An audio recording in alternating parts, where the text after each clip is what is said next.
ക്രിസ്തുവിൽ പ്രിയമുള്ളവരെ, നാം ഒരു വലിയ യാത്ര ആരംഭിക്കുകയാണ്. ഈ യാത്രയിലേക്ക് ഏവർക്കും ഹൃദ്യമായ സ്വാഗതം.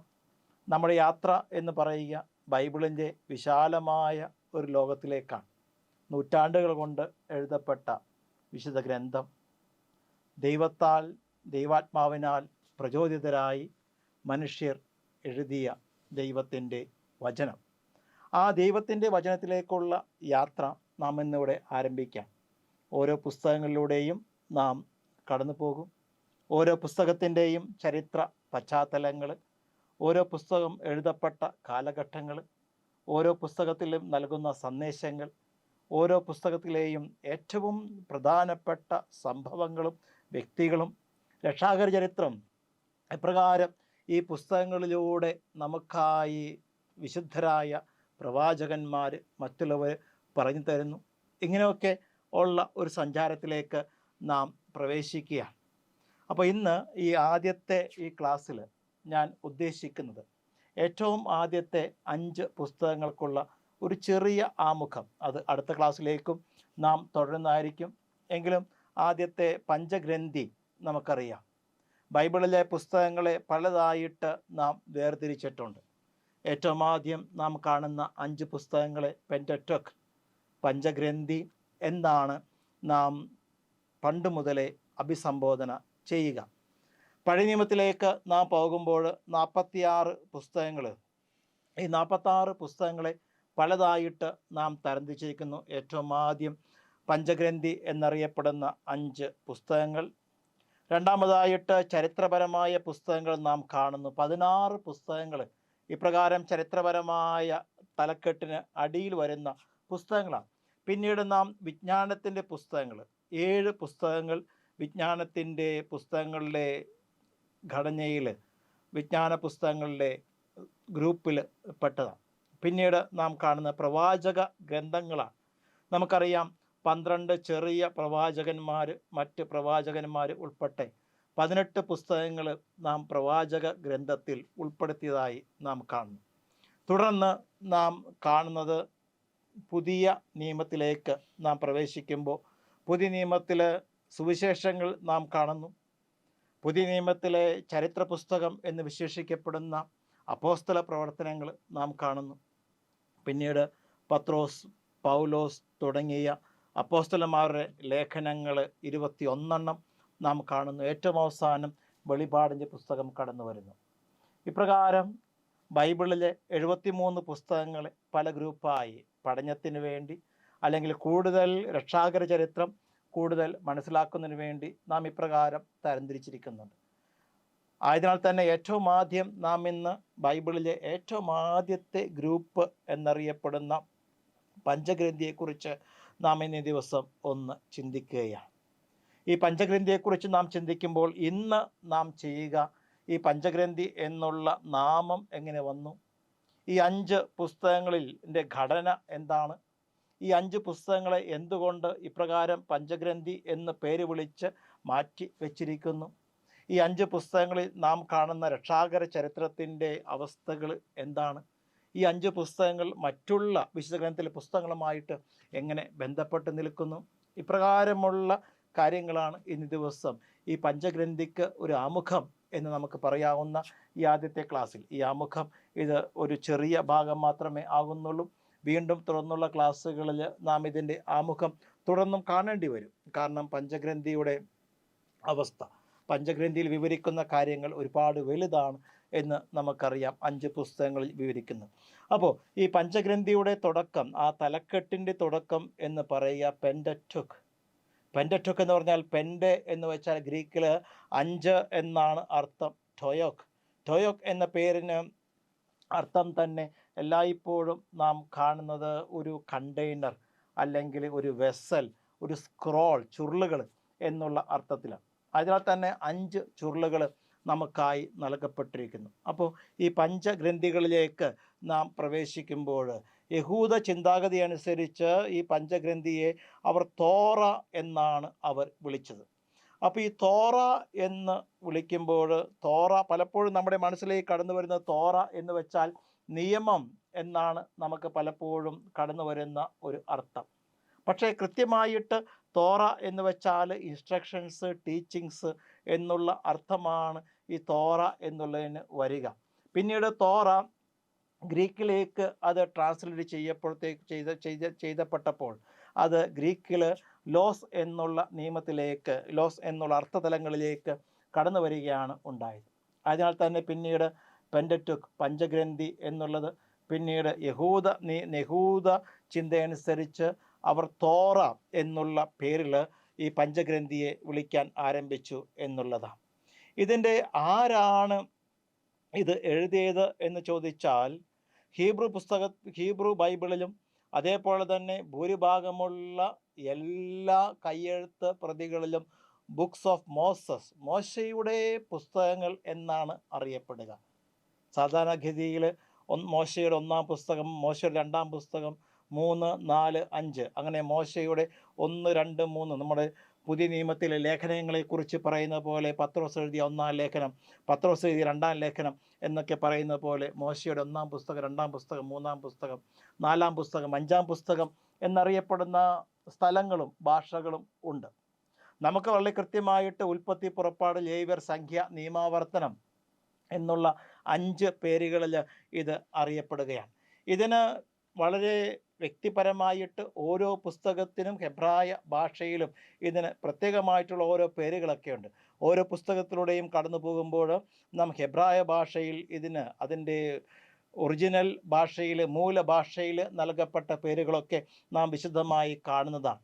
അപ്പോൾ ഈ പഞ്ചഗ്രന്ഥി എഴുതിയത് മോശയുടെ പുസ്തകങ്ങളാണെന്ന്, മോശയാണ് ഇത് എഴുതിയതെന്ന് എല്ലാവരും പരക്കെ വിശ്വസിക്കുന്ന ഒന്നാണ്.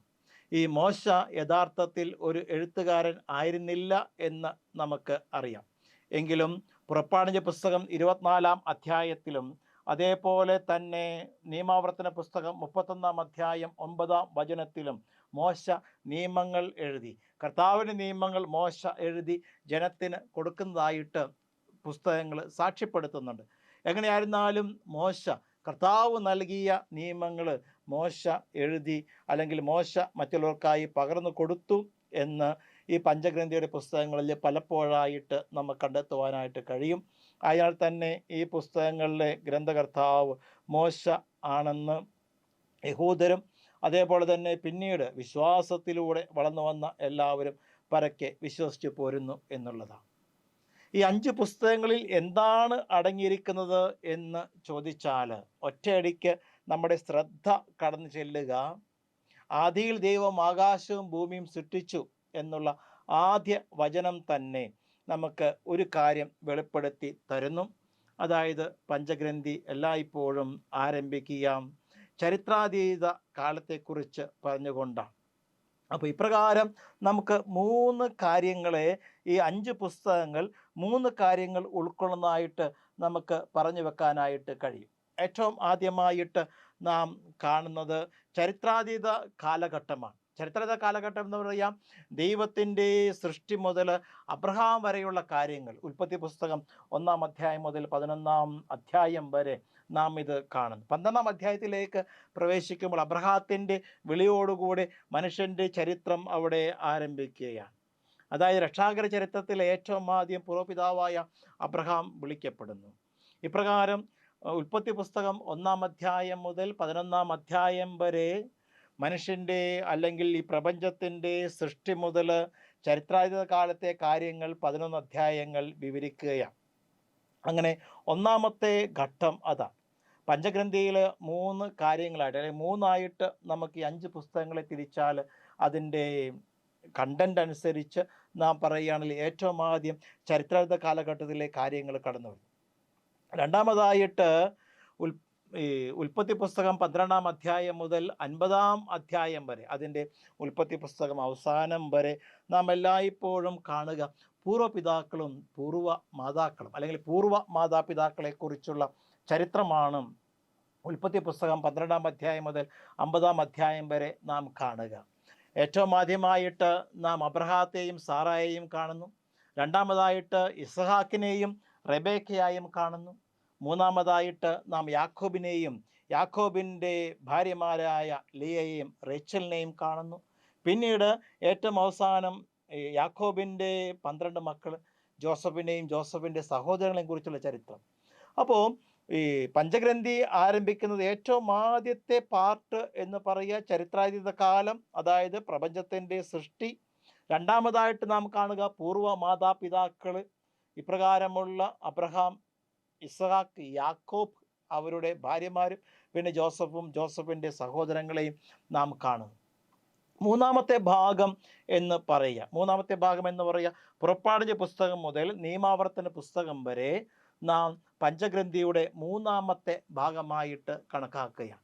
അപ്പോൾ ഒന്നാമത്തെ ഭാഗം ഉൽപ്പത്തി 1:11, രണ്ടാമത്തെ ഭാഗം ഉൽപ്പത്തി 12:50, മൂന്നാമത്തെ ഭാഗം പുറപ്പാട് പുസ്തകത്തിൻ്റെ ആരംഭം മുതൽ നിയമാവർത്തന പുസ്തകത്തിൻ്റെ അവസാനം വരെ മൂന്നാമത്തെ ഭാഗമായിട്ട് നമുക്ക് കണക്കാക്കാം. അപ്പോൾ ഈ മൂന്നാമത്തെ ഭാഗത്തിൽ നമുക്ക് ഇപ്രകാരം ഒരു തലക്കെട്ട് കൊടുക്കാൻ പരിശ്രമിച്ചാൽ നമുക്ക് നൽകാവുന്ന ഒരു തലക്കെട്ട് ഇതാണ്: മോശയുടെ കാലഘട്ടത്തിലെ ഇസ്രായേൽ ജനമെന്നോ അല്ലെങ്കിൽ മോശയുടെ കാലഘട്ടത്തിലെ ജനത എന്നോ ഈ മൂന്നാമത്തെ ഭാഗത്തിന് തലക്കെട്ട് കൊടുക്കാം. ഒന്നാമത്തെ ഭാഗം ദൈവത്തിൻ്റെ സൃഷ്ടികർമ്മം, രണ്ടാമത്തെ ഭാഗം പൂർവ്വ മാതാപിതാക്കൾ, മൂന്നാമത്തെ ഭാഗം മോശയുടെ കാലഘട്ടത്തിലെ ജനത.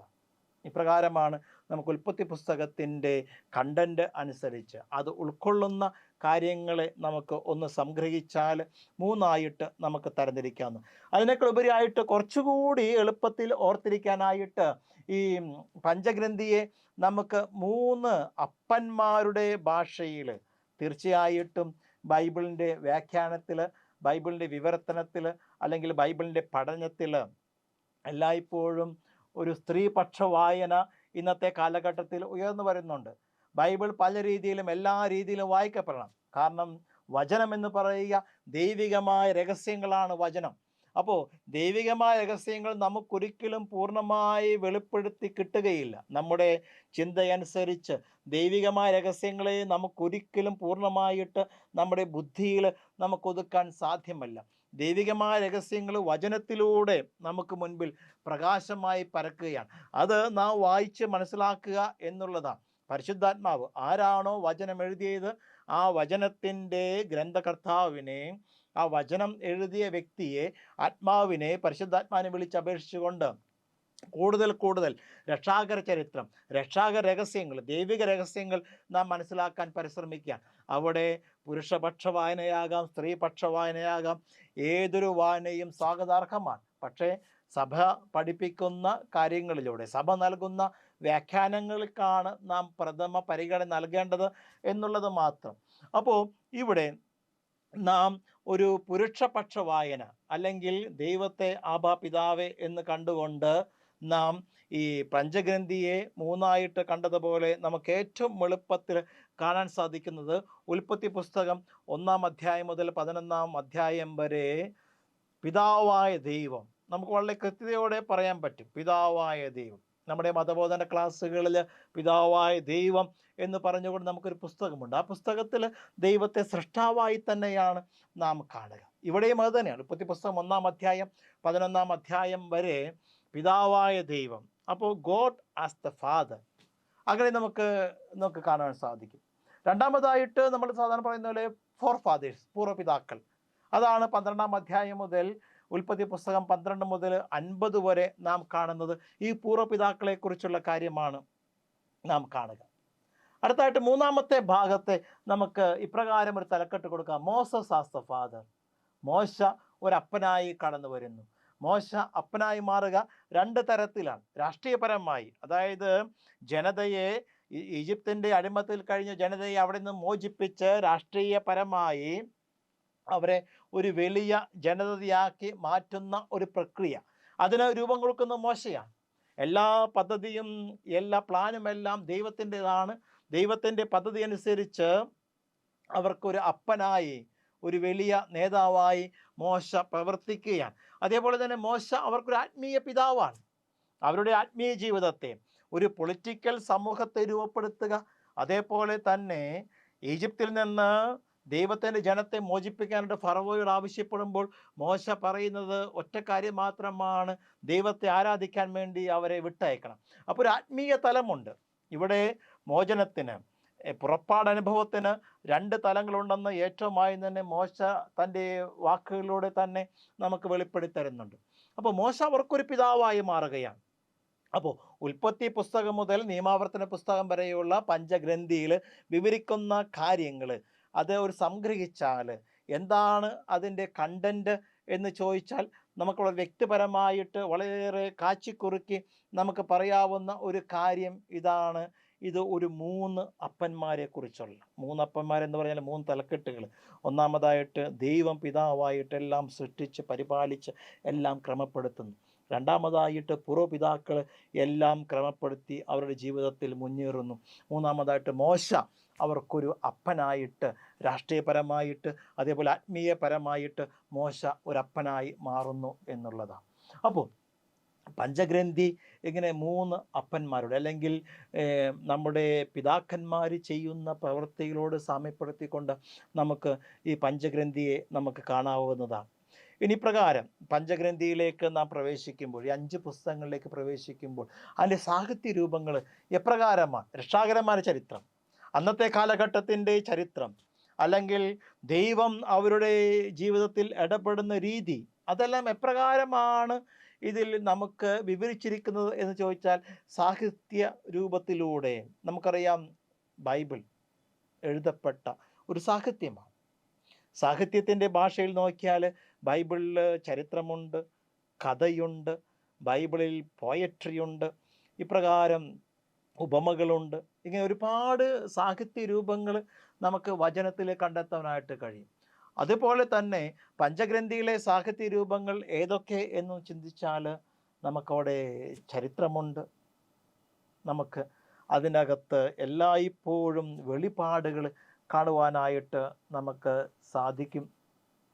നമുക്ക് അവിടെ എല്ലായ്പ്പോഴും ടീച്ചിങ്സ്, ഒരുപാട് പഠിപ്പിക്കലുകൾ കാണാൻ സാധിക്കും. അതേപോലെ പഞ്ചഗ്രന്ഥിയിൽ ആശംസകളുണ്ട്, അനുഗ്രഹ ആശീർവാദങ്ങളുണ്ട്. അതേപോലെ തന്നെ വംശാവലി വളരെ പ്രത്യേകതയുള്ള ഒരു വശമാണ്. ഉൽപ്പത്തി പുസ്തകം മുതൽ നിയമാവർത്തന പുസ്തകം വരെ നാം നോക്കുമ്പോൾ വംശാവലിയുടെ ചിത്രീകരണമുണ്ട്.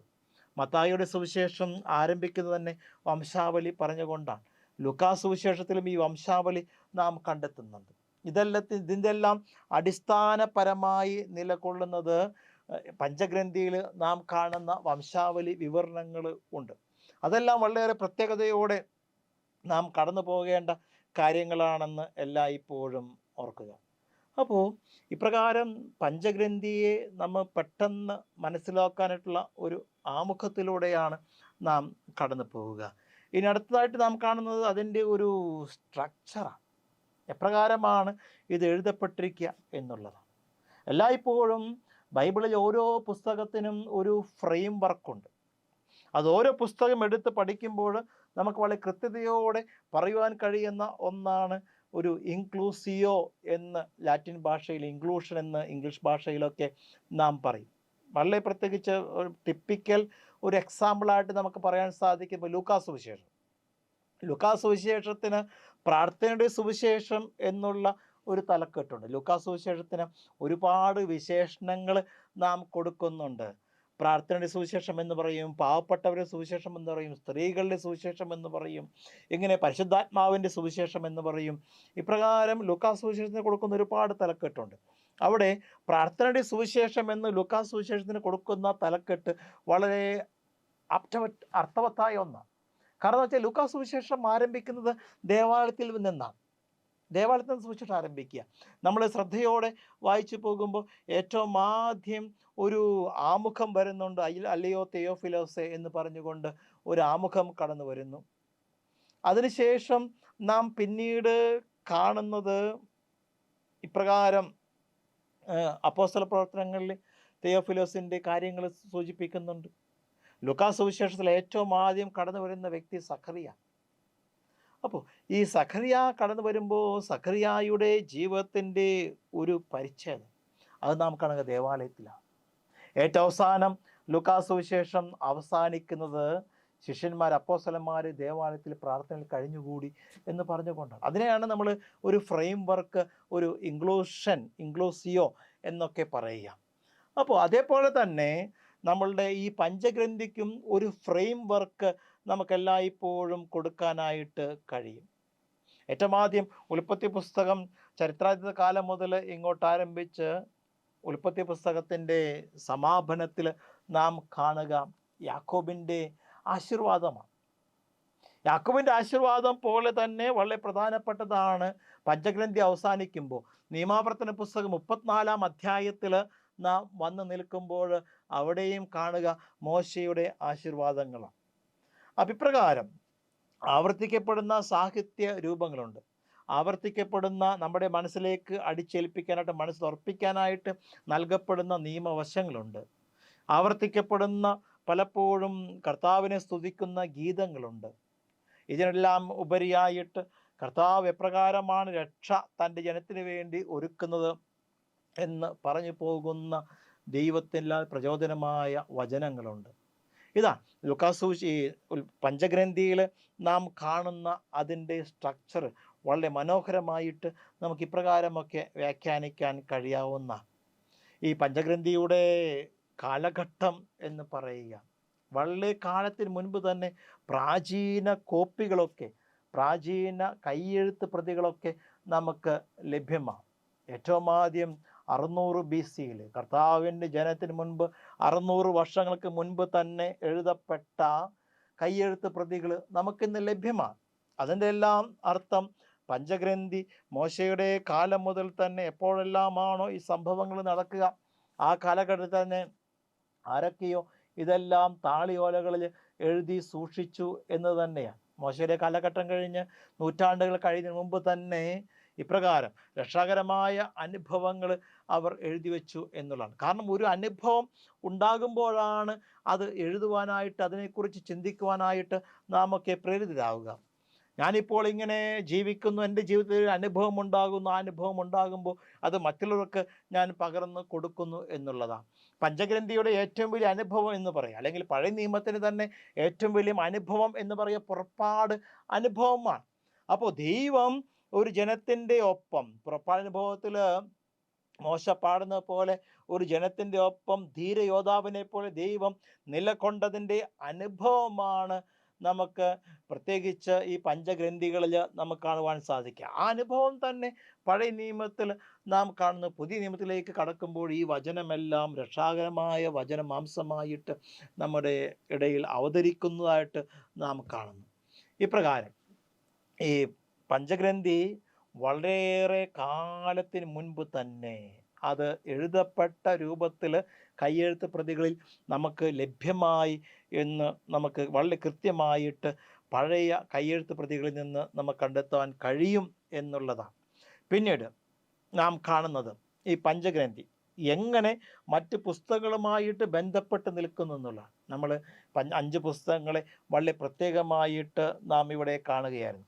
ഈ 5 പുസ്തകങ്ങളെ വളരെ പ്രത്യേകമായിട്ട് നാം ഇവിടെ കാണുമ്പോൾ ഈ പുസ്തകങ്ങൾക്ക് മറ്റുള്ള പുസ്തകങ്ങളുമായിട്ട് ബന്ധമില്ലേ എന്നുകൂടി നാം കൃത്യമായിട്ട് മനസ്സിലാക്കണം. അല്ലെങ്കിൽ ഈ 5 പുസ്തകങ്ങൾ വളരെ ബൈബിളിലെ മറ്റ് പുസ്തകങ്ങളിൽ വ്യത്യസ്തമായി നിലകൊള്ളുന്നവയാണ് എന്നൊരിക്കലും ചിന്തിക്കാതിരിക്കാൻ വേണ്ടിയാണ്. ബൈബിളിൽ ഓരോ പുസ്തകങ്ങളും ബന്ധപ്പെട്ട് നിൽക്കുന്ന പുസ്തകങ്ങളാണ്. ഒരു ഇഴയിൽ കോർത്ത മുല്ലപ്പൂ പോലെ ഇതിങ്ങനെ ഏറ്റവും ആദ്യം മുതൽ ഉൽപ്പത്തി പുസ്തകം മുതൽ വെളിപാടിൻ്റെ പുസ്തകം വരെ ഒന്നാലോചിച്ച് നോക്കുക. ദൈവത്തിൻ്റെ ഏറ്റവും ആദ്യത്തെ കാര്യം എന്ന് പറയുക വെളിച്ചമാണ്. അങ്ങനെ വെളിച്ചത്തിൽ നിന്ന് ആരംഭിച്ച് ഏറ്റവും അവസാനം വെളിപാട് പുസ്തകത്തിൽ വരുമ്പോൾ നാം കാണുന്നു 22-ാം അധ്യായത്തിൽ വരുമ്പോൾ നാം കാണുന്നു ദൈവം തന്നെ പ്രകാശമായിട്ട് മാറുന്ന ഒരവസ്ഥ. അപ്പോൾ ഓരോ പുസ്തകത്തിനും മറ്റുള്ള പുസ്തകങ്ങളായിട്ട് ബന്ധമുണ്ട്. നാം പഞ്ചഗ്രന്ഥി 5 പുസ്തകങ്ങൾ എന്ന് പറഞ്ഞ് മാറ്റി നിർത്തുമ്പോഴും ഈ 5 പുസ്തകങ്ങൾക്ക് മറ്റുള്ള പുസ്തകങ്ങളായിട്ട് ബന്ധമുണ്ട് എന്നുള്ളത് ഏറ്റവും എല്ലായ്പ്പോഴും നാം ചിന്തിക്കേണ്ട കാര്യം തന്നെയാണ്. നാം ബൈബിളിലെ ഓരോ പുസ്തകങ്ങളെയും ഓരോ ഗ്രൂപ്പ് അടിസ്ഥാനത്തിൽ കാണുന്ന കാര്യമാണ് ഞാൻ ആദ്യം സൂചിപ്പിച്ചത്. പക്ഷേ ഈ ഗ്രൂപ്പ് അടിസ്ഥാനത്തിൽ കാണുമ്പോഴും ഈ പുസ്തകങ്ങൾക്ക് മറ്റു പുസ്തകങ്ങളുമായി ബന്ധപ്പെട്ട് നിൽക്കുന്ന അവസ്ഥ വചനത്തിൽ തന്നെ നമുക്ക് കണ്ടെത്താൻ കഴിയും എന്നുള്ളതാണ്. ഏറ്റവും ചെറിയ ഉദാഹരണമായിട്ട് നാം നിയമാവർത്തന പുസ്തകത്തിൽ ഈ പഞ്ചഗ്രന്ഥി സമാപിക്കുമ്പോൾ ഒന്നാലോചിച്ച് നോക്കുക. ഉൽപ്പത്തി പുസ്തകത്തിലെ 12-ാം അധ്യായത്തിലാണ് അബ്രഹാമിന് ഒരു വലിയ വാഗ്ദാനം കൊടുക്കുക. ഈ വലിയ വാഗ്ദാനം എന്താണ്? അതായത് നീ ഇവിടെ നിന്ന് പുറപ്പെട്ട് ഞാൻ നിനക്ക് കാണിച്ച ദേശത്തേക്ക് നീ യാത്ര ചെയ്യുക എന്നുള്ളതാണ്. അപ്പോൾ ഒരു പ്രോമിസ് ലാൻഡ്, വാഗ്ദാനം ചെയ്യപ്പെട്ട ഒരു ദേശം, ഈ വാഗ്ദാനം ചെയ്യപ്പെട്ട ദേശത്തിലേക്കുള്ള ഒരു യാത്ര, അവിടെ ഈ യാത്ര നിയമാവർത്തന പുസ്തകത്തിലേക്ക് എത്തിച്ചേരുമ്പോൾ ദൈവം വാഗ്ദാനം ചെയ്ത ദേശത്തേക്ക് പ്രവേശിക്കാനുള്ള ശക്തമായിട്ടുള്ള, വെറും അടിമകളായി കഴിഞ്ഞിരുന്ന ഇസ്രായേൽ ജനം ശക്തിയുള്ള ഒരു കെട്ടുറപ്പുള്ള ഒരു ജനതയായിട്ട് മാറി അവർ വാഗ്ദാന ദേശത്തേക്ക് പ്രവേശിക്കുകയാണ്. അപ്പോൾ ഈ വാഗ്ദാന ദേശത്തേക്ക് പ്രവേശിക്കുന്നതായിട്ട് നാം കാണുക ജോഷായുടെ പുസ്തകത്തിലാണ്. അപ്പോൾ ജോഷായുടെ പുസ്തകത്തിൽ വീണ്ടും ആരംഭിക്കുമ്പോൾ തന്നെ മോശയായിരുന്ന പോലെ, മോശയോടുകൂടെ ഞാൻ എപ്രകാരം ഉണ്ടായിരുന്നുവോ അപ്രകാരം ഞാൻ നിന്നോടുകൂടി ഉണ്ടായിരിക്കും, ഞാൻ നിന്നെ ശക്തിപ്പെടുത്തും എന്ന് പറയും ദൈവത്തെ നാം കണ്ടുമുട്ടുന്നുണ്ട്. അപ്പോൾ പഞ്ചഗ്രന്ഥി ഒരിക്കലും നിയമാവർത്തന പുസ്തകത്തിൽ സമാപിക്കുന്നില്ല. പഞ്ചഗ്രന്ഥിയിലുള്ള കാര്യങ്ങളുടെ തുടർച്ചയായിട്ട് വീണ്ടും ജോഷയുടെ പുസ്തകങ്ങൾ, തുടർന്ന് വരുന്ന ന്യായാധിപന പുസ്തകങ്ങൾ, അങ്ങനെ ഒരു തുടർന്ന് പോയി. അപ്പോൾ 5 പുസ്തകങ്ങൾ വ്യത്യസ്തമായി നിലകൊള്ളുന്നു എന്ന് പറയുമ്പോഴും ആ പുസ്തകങ്ങൾക്ക് മറ്റ് പുസ്തകങ്ങളായി ബന്ധമുണ്ട് എന്നുള്ള കാര്യം എല്ലായ്പ്പോഴും ഓർത്തു വെക്കുക. അപ്പോൾ ഈ പഞ്ചഗ്രന്ഥി എങ്ങനെ രൂപം കൊണ്ടു? പെൻഡറ്റോക്ക് എന്നുള്ള വാക്കിൻ്റെ അർത്ഥതലങ്ങൾ എന്തെല്ലാമാണ്? തോറ എന്നുള്ള വാക്കിൻ്റെ അർത്ഥതലം എന്താണ്? ഈ പഞ്ചഗ്രന്ഥി ആര് എപ്പോൾ നമുക്ക് ലഭ്യമായി, ആര് എഴുതി? ഈ പഞ്ചഗ്രന്ഥിയെ നമുക്ക് എപ്രകാരം തരംതിരിക്കാം? നാം കണ്ട് 3ആയിട്ട് പല രീതിയിൽ നമുക്ക് തരംതിരിക്കാം. ആ 3 തലങ്ങളിൽ എന്തൊക്കെയാണ് ഇതിൽ അടങ്ങിയിരിക്കുക അതെല്ലാം നാം കണ്ടു കഴിഞ്ഞു. അതിനാൽ തന്നെ ഈ ഒരു ആമുഖത്തിൽ നിന്നുകൊണ്ട് നമുക്കിനി അടുത്ത ക്ലാസ്സുകളിലൂടെ ഓരോ പുസ്തകത്തിലും എന്താണ് അടങ്ങിയിരിക്കുന്നത് എന്നുള്ള ചിന്തകളിലേക്ക്, പഠനങ്ങളിലേക്ക് നമുക്ക് കടന്നു വരാം. പ്രിയമുള്ളവരെ, നമ്മുടെ ഈ ആദ്യത്തെ ഒരു ചെറിയൊരു ആമുഖ ക്ലാസ് ഇവിടെ സമാപിക്കുമ്പോൾ ഒരു കാര്യം ഓർമ്മപ്പെടുത്തുന്നു. നിങ്ങൾക്ക് ഇതിനെക്കുറിച്ച് നിരവധി സംശയങ്ങളുണ്ടാകാം, ചോദ്യങ്ങളുണ്ടാകാം, അല്ലെങ്കിൽ നിങ്ങൾ കൂടുതലായി അറിയേണ്ട, ഞങ്ങൾക്ക് ഇന്ന കാര്യം കൂടുതലായിട്ട് അറിയണം എന്നുള്ള താല്പര്യമുണ്ടാകാം. അങ്ങനെയുള്ള നിങ്ങളുടെ ചോദ്യങ്ങൾ, സംശയങ്ങൾ, നിങ്ങളുടെ താല്പര്യങ്ങൾ ദയവായിട്ട് ഡിസ്ക്രിപ്ഷൻ ബോക്സിൽ നൽകപ്പെട്ടിരിക്കുന്ന നമ്പറിലേക്ക് നിങ്ങൾക്ക് അയക്കാവുന്നതാണ്. അപ്പോൾ നിങ്ങൾ പ്രകാരം അയക്കുന്ന നിങ്ങളുടെ ചോദ്യങ്ങൾക്ക്, സംശയങ്ങൾക്ക്, താല്പര്യങ്ങൾക്ക് തുടർന്ന് വരുന്ന ക്ലാസ്സുകളിൽ കൂടുതലായിട്ട് അത് വിശദമായി പറഞ്ഞു തരുവാനൊക്കെ നമുക്ക് സാധിക്കും. ഓക്കെ, എല്ലാവരെയും ദൈവം അനുഗ്രഹിക്കട്ടെ. നന്ദി.